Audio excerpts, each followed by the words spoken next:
Globalization has gone too far. The West is practicing policies which are going to do away with Western civilization. We're taking people who don't have an understanding of British history, having no intention of integrating. There's not even an intention.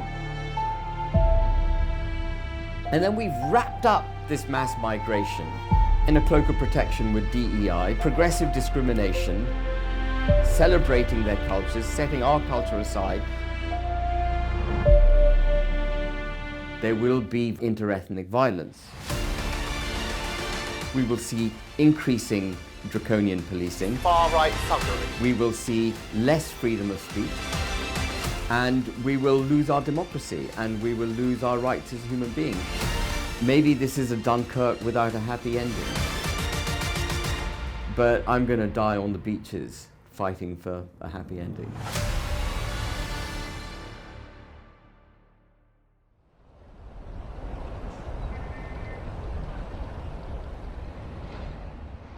Hello, and welcome to this edition of the Johnny Heretic. I have a very special guest for you today, and that is Mr. Ben Habib, who is the former deputy leader of the Reform Party between 2023 and 2024, and a sometime Reform Party member of the European, or Brexit Party, member of the European Parliament. Ben, hello. Hello, Ed. Pleasure to meet you, and thank you for having me as your salubrious office. So can I start off by asking you, I want to go on to other things, but reform first. How did you first or decide to get involved really in sort of conservative politics? What drew you into that? Sort of pre-like, yeah. So, I mean, I was never politically active until 2019. I was politically engaged all my life, but not active. I was focusing on bringing up a family, running my business like any normal individual would. And I suppose my first inclination, frankly, that our political class were selling us down the drain was in 2016 when I heard Mark Carney and George Osborne making all sorts of predictions about how the country would entirely collapse if we simply voted to leave the European Union. And that didn't make any sense to me at all. Mark Carney was on the record saying that he was putting aside £250 billion in case those were run on the banks on the 23rd of June. You may remember that, Ed. And I knew that to be utter garbage because a simple vote to leave meant nothing other than a declaration by the British people that they were going to leave in due course. And I wrote furious letters to the Telegraph and the FT at the time, some of which were printed. And that was my first sort of brush with politics. And then I receded back into the background after Theresa May became Prime Minister and said she would what would you say? Brexit means Brexit.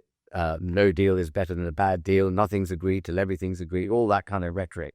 And I thought, great, she gets it. And I went back to running my own life again. And then things started getting wobbly towards the end of 2017, beginning of 2018. The Chequers deal was sort of being slowly revealed. And I remember getting concerned about what was going on. And a friend of mine who was a treasurer in the Conservative Party said, look, you should join as a donor and you get to meet cabinet ministers and you can find out precisely what's going on. So I joined in a modest way one of their groups thing. That's called the Renaissance Group, to which you need to contribute a few £1,000s a year. But that gives you the opportunity to have lunch with a cabinet minister once a month. 10 of you with a cabinet minister, you get to ask him questions. And the first cabinet minister I met was Michael Gove. And I sat at lunch and I asked him what his plan was if we didn't get a good deal with the European Union. And he said, there is no plan B. We don't need a plan B because we will get a good deal. And at that point, the balloon went up for me. And I just thought, well, these people just simply are not thinking straight. And I became progressively more concerned. I've been on a journey of discovery, frankly, since 2018 on how badly run this country is. And the Michael Gove meeting in 2018 was a real heads up. And then, we all saw how Theresa May didn't mean any of the things she had said about Brexit. And on the 29th of March, 2019, when she should have left, she didn't. She was then applying for extensions. Nigel Farage was setting up then the Brexit Party. And I was actually sitting in this room with our PR consultant, who was an old hack, and he knew Nigel Farage. And he said, well, Nigel Farage is setting up. And I was, mouthing off about how awful Theresa May was. And he said, do you want to meet Nigel Farage? And I said, well, I don't know. I said, well, perhaps, okay, go on then. And I met Nigel Farage, and then I sort of haven't been able to extricate myself from the political landscape since. No, so you were elected a Brexit Party MEP in 2019 for a year, and then you were deputy leader of Reform. Yeah, I know you don't want. I'm happy to don't want to dwell on this too much. But what was it then that went wrong? Well, Reform is simply the Brexit Party rebranded. It's the same legal entity, and my first brush with Nigel Farage, in my view, not being entirely solid, was when he stood down 317 candidates unilaterally without discussion in November, 11th of November, ominous day on which to do it, 11th of November 2019 in the general election, and gave Boris Johnson that AC majority, delivering to this country a withdrawal agreement that we all knew was awful.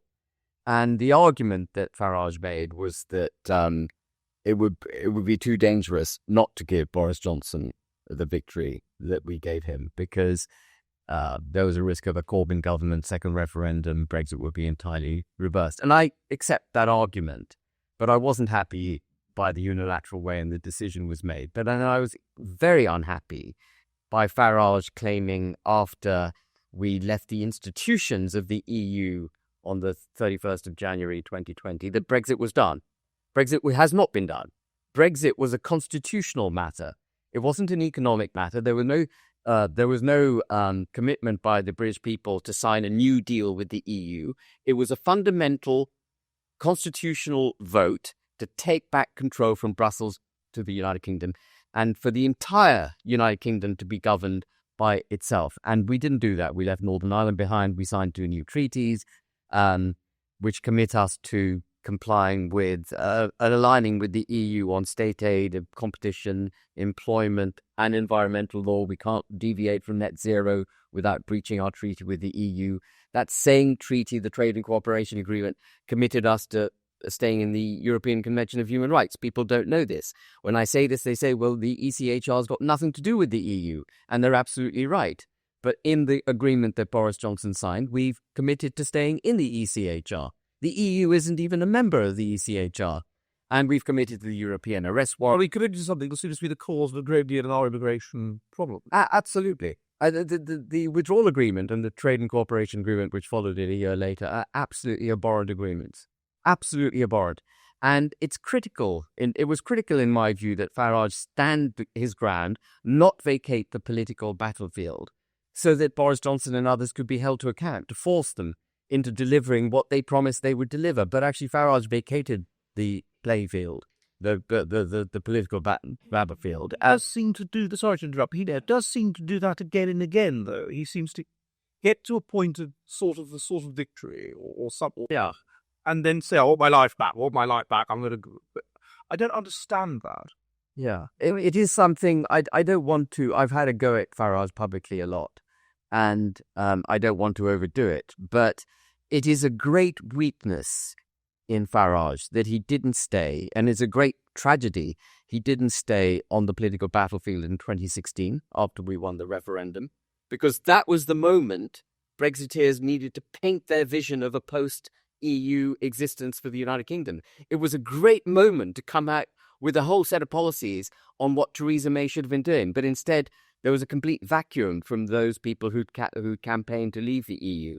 And then again, there was a complete vacuum after Boris Johnson was elected Prime Minister. And we all knew Boris Johnson wasn't going to do the right. We all knew it. There'll be multiple clips there if you go back to 2019. People like Farage, myself, and others saying the withdrawal agreements are an abomination. And we all knew it was going to be bad. But anyway, he vacated the battlefield. And when I pleaded with him to stay on the ballot, I said I didn't want this to be a Farage bashing exercise. But when I pleaded with him at dinner with Rupert Lowe and I took him out for dinner with another guy called Robert Rowland, who sadly since died. And I pleaded with Nigel Farage in August 2020 to hold Boris Johnson's feet to the fire, because the trade and cooperation agreement hadn't been finalized. I could see Johnson was slipping. We need you, Nigel, to come back and, campaign. He said, well, it's all well and good for you, Ben. You were born with a silver spoon rammed up your backside, or words to that effect. You went to private school. And I want to go and make money. And fair enough. And so when Richard Tice approached me in November 2022, I think was the first time he asked me to join Reform, I was quite reluctant to join because Farage was the majority owner. And as majority owner in the shares, he could just stop anyone from doing what they wished to do if he so decided. And I was pushing Farage to give up his ownership of Reform even before I joined Reform. And he declined. And then I asked Richard Tice to write a letter co-signed by him and Farage, saying that the party would be run in a consensual manner, that we would fight for Brexit, we would fight to reunite Northern Ireland with Great Britain, which, as you know, has been left behind as a result of the withdrawal agreement, and that we would do no deals with the Tories. And Farage refused to sign that letter. And under pressure from others who were joining at the same time, and Widdicombe in particular, and obviously Richard Tice, under pressure, I accepted joining on the strength of Richard Tice alone signing that letter because he was the leader of the party at the time. And I made the calculation, and it was the wrong calculation, that Farage wouldn't come back because he was keen on, going off and making money, etc. And frankly, the minute Farage came back on the 3rd of June, a decision he made again unilaterally without consulting me or even forewarning me as deputy leader that he was coming back. When he came back on the 3rd of June, I knew that it was urgent then for Reform to democratize, and I fought a campaign of which you might be aware, Ed, for the democratization of the party. But I also knew probably that my time with Reform was up because Farage is a maverick, and this country can't deal with any more maverick behavior. What this country needs is someone leading a team of very capable people who have joined up political, philosophical framework, which puts the United Kingdom firmly at the center of all policy making and will not deviate from it. And so I've got my very serious doubts that Reform UK is able to do that. Reform are on the crest of a wave. They've done extremely well in the local elections for various reasons. They've got all these councillors. They've had an MP elected in a by-election who was sworn in yesterday. What do you think is going to happen? Is this going to carry on, or are there certain intrinsic problems with the movement or with the leadership that are going to mean that this won't carry on? Well, I was utterly delighted.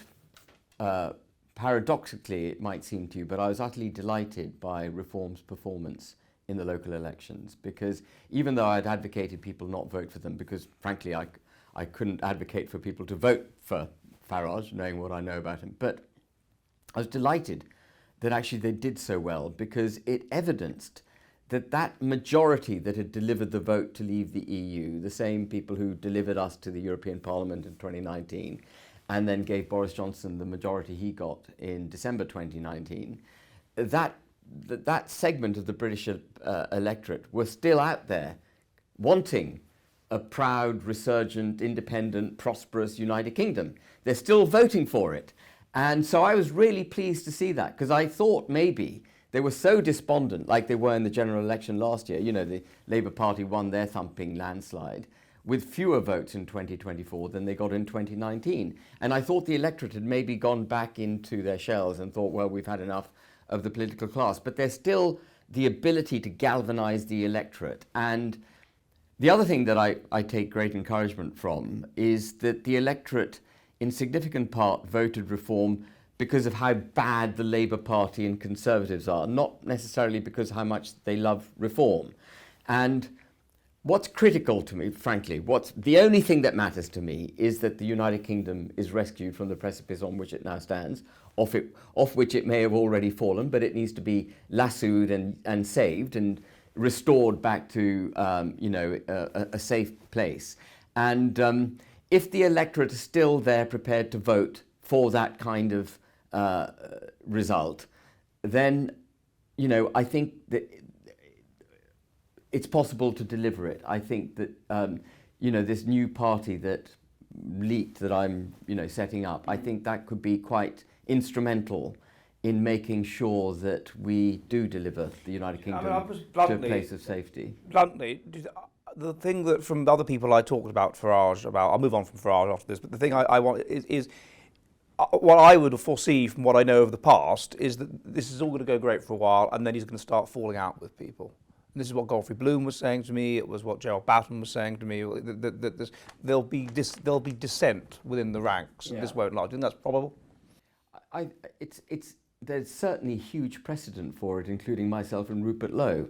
I mean, I think what Farage and co tried to do to Rupert Lowe is abhorrent. I don't know if you're familiar with it, Ed, but they obviously fell out, in my view, significantly because Elon Musk endorsed Rupert Lowe and said Farage wasn't fit to lead reform. And I think that would have really bruised Farage's very thin-skinned ego. And when they decided to part with Rupert Lowe, instead of just parting with him, they sought to not just destroy his reputation, but frankly, to try and get him incarcerated. The complaint made to the police by Zia Yusuf, if it's upheld, I think it's completely vexatious and frivolous complaint that he's made. But if it is by some miracle upheld against Rupert What complaint is this?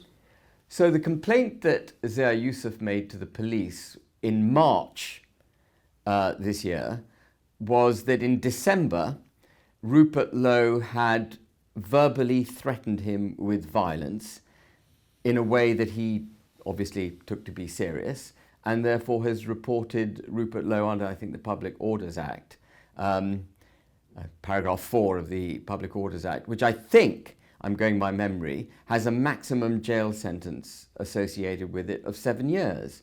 Now, if Rupert Lowe, 67-year-old law-abiding guy who's did fantastically well for the party, one of the best parliamentarians, raised more written questions than any other parliamentarian, has absolutely represented his constituents in a brilliant way. If Rupert Lowe had made such a verbal threat in December, why the hell did Zia Yusuf wait until the first week of March to make the complaint? And why was that complaint made the minute that they decided to throw Rupert Lowe out of the party? The coincidence is too massive not to actually reveal, as I say, that the complaint is vexatious. There's got no substance to it. And the next question then, naturally, one should ask is, if Zia Yusuf made this complaint, why hasn't he been thrown out? If it's a vexatious complaint, as I believe it to be, why hasn't he been thrown out of Reform UK? Why hasn't Farage chucked Zia Yusuf out? And if they won't act with principle when it comes to something as fundamental as someone's freedom, which is what they've tried to yank away from Rupert Lowe, then they can't be trusted in office. They simply cannot be trusted in office. So what are you've obviously you've left the party, and you were telling me a while ago when we were emailing about plans with Rupert Lowe to set up something else. So what is it that you're setting up? So I've taken control of, I hadn't expected this to break, but someone was obviously searching Companies House and came across what I was up to. I've taken control of a shell company, a company limited by guarantee, which is the appropriate form of structure for a political party, a non-profit entity. A company limited by guarantee, which has a bank account, believe it or not, and it was the bank account that I was interested in, because getting a bank account nowadays for a political organisation is very difficult.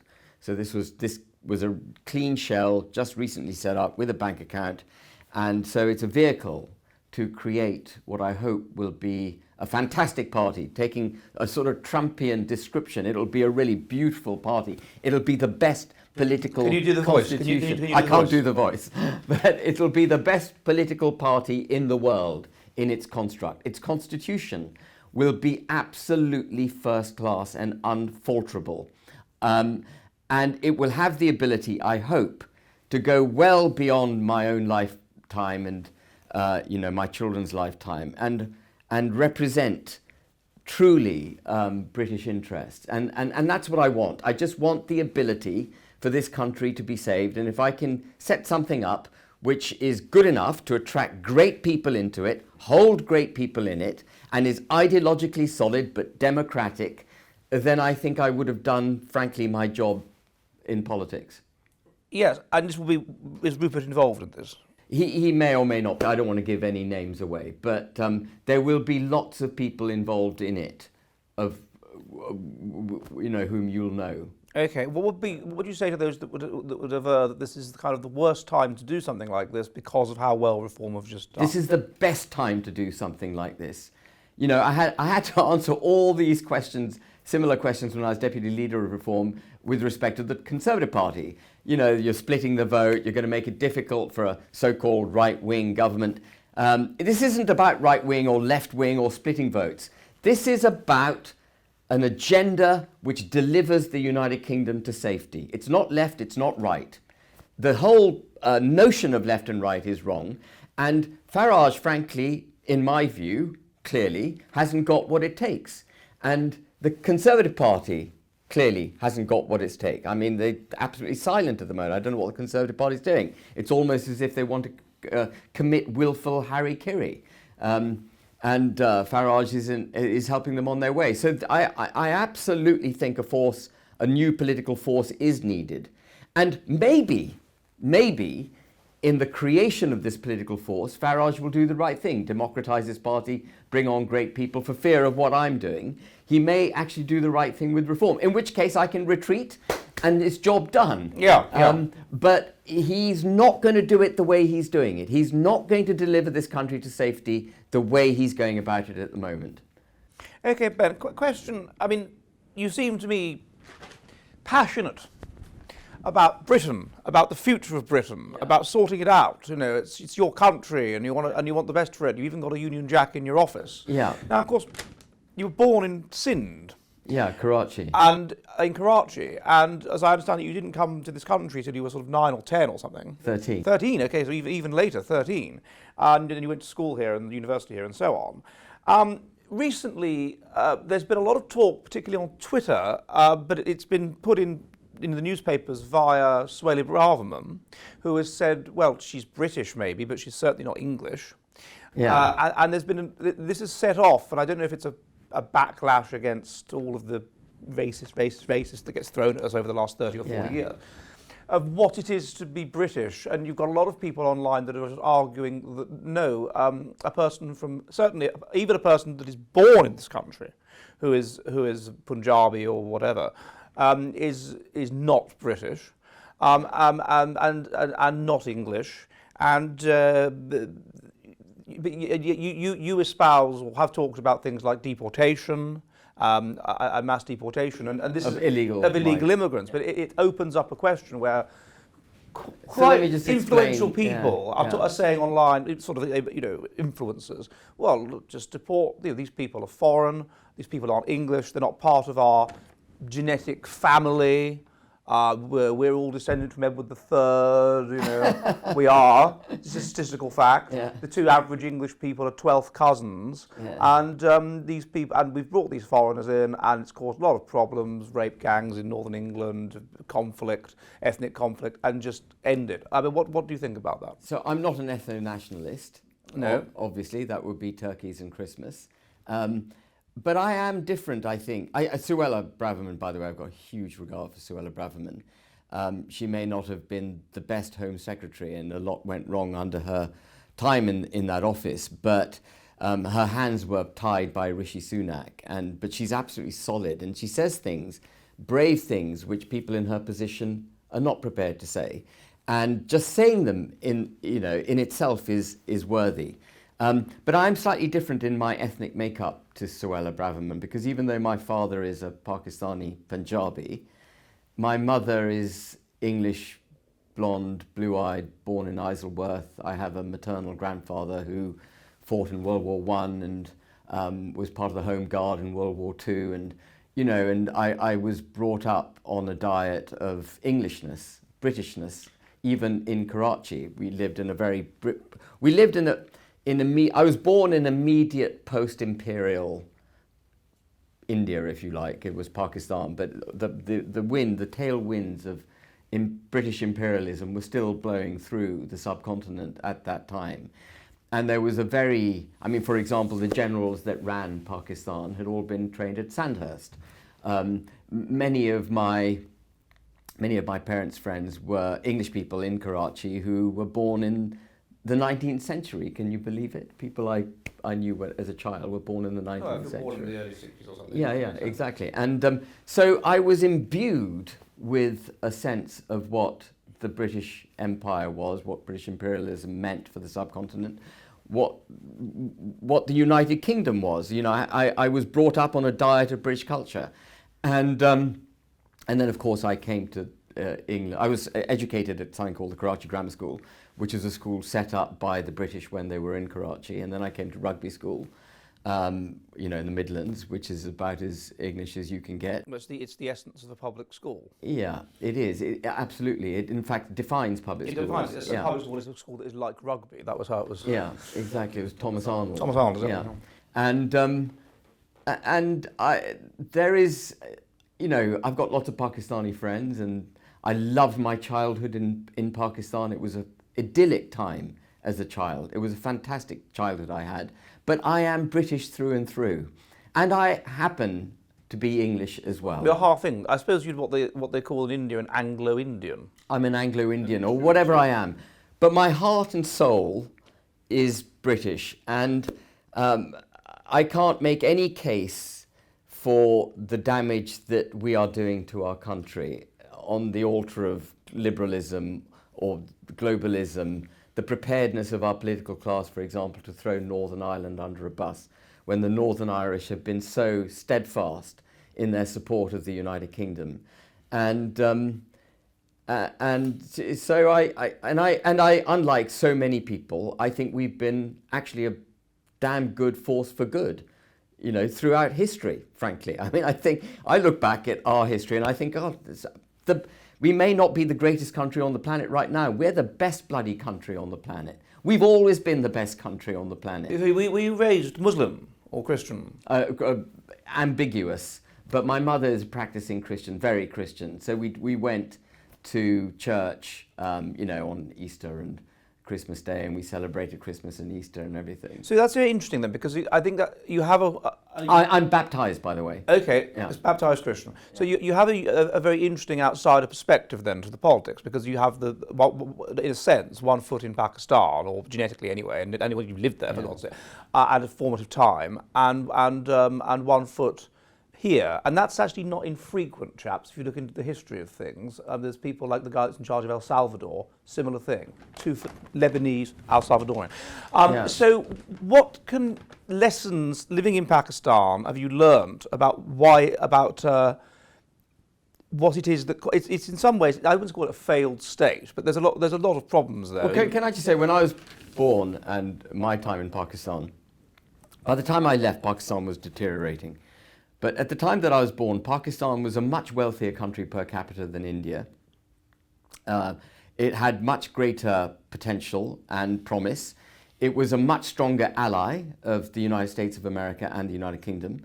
My peer group in Pakistan looked very fondly at their British imperial past. There was no animosity from my peer group towards what had gone on, before 1947 when Pakistan was created. None. No animosity. And people looked to the United Kingdom and to the United States with aspiration and hope and a sense of allegiance, maybe too strong, but, they're absolute allies. Things have changed since then. Islam has morphed since then, quite dramatically. Islam has become quite a fundamentalist Wahhabi, if you know what I mean. Yes. Form of religion. It's the Muslim Brotherhood. It's the Muslim Brotherhood. Kutub, yeah. I think QUTB. Kutub. And there was an exportation of this through the early 80s and onwards and to now. And there's been a revision of history that's taken place alongside it, including in Pakistan, where now they don't, I think, people who are younger than me in Pakistan don't look back and celebrate their British roots. They don't, because they've been told not to. And of course it's the same over here, Ed, of which I'm sure you're very familiar. Mm-hmm. And there's been a revision going on of history, and it's been put in place, aided and abetted by a series of British governments, frankly, who seem to me not to be proud of this country, starting with Blair. You know, he may have been New Labour, but the things that he did were deeply damaging to the United Kingdom. I concur, but I'd be interested in your perspective as a person, as I say, with an immigrant background. He brought in a series of laws that, in a sense, helped to make British people almost second-class citizens, or almost an aristocratisation of foreigners. If you go back centuries and centuries to the 16th century in this country, then people that were the gentry had extra rights. They could duel where ordinary people couldn't. They could wear certain kinds of furs where ordinary people couldn't. There was even laws against sort of cheeking members of the nobility. They had to be addressed in their proper titles. They have. If you bring in, it's racially motivated, then suddenly you have almost a separate class that you've got to be careful what you say to him. Insult him, but don't insult him in that way. Yeah. And I think that was quite dangerous. He's done a lot of damaging things, but I think the most damaging thing, undoubtedly, in my mind, it was the Human Rights Act, codifying, basically writing a constitution in one act for the United Kingdom. And in that one act, he basically set aside the importance of being a British citizen. And it ceased to be a privilege and a beneficial beneficial position to have as a British citizen. And through the Human Rights Act, he equated all humanity in the United Kingdom as being equal, and set aside began the process of the setting aside of what it means to be British. And so now, when you have a debate with someone about what does it mean to be British, you're reduced to banal things like, well, being nice and, allowing people to have a right to family, and you start quoting the Human Rights Act. Whereas actually what it means to be British is to feel a swelling of pride when the name Nelson is mentioned, or when William Pitt's mentioned, or Winston Churchill. There's got to be a feeling, there's got to be something rumbling in your stomach at that point. If it isn't, if you don't have your heart behind all of that, you're not really with it. But isn't that the case? I mean, even with you say you're not an ethno-nationalist. But I'm trying to think, what's that? There's a group in Pakistan, and a lot of them practically look European. What's it? Not Pashtun. Pathans. Pathans, yes, Pathans. So it strikes me that you could be probably mistaken for, if the surname's Habib, people might think Pathan. They might wonder why the Christian name is Ben, but they might think that. Well, my name is Benjamin. My parents were quite clever. So my mum's English, as I mentioned, Jennifer Catherine Hodgson, as her name was. And so we were all named names that could work in Pakistan and work in the United Kingdom. Yeah. But what do you think about the idea that part of why you feel that pride, part of why it stirs your heart, is because you are half English? And by half English, I mean you are a person who is genetically related to the English ancestors, to the English ethne, to the English genetic extended family, and that is why it stirs something in you. Well, I mean... Are you ready for the future of the West?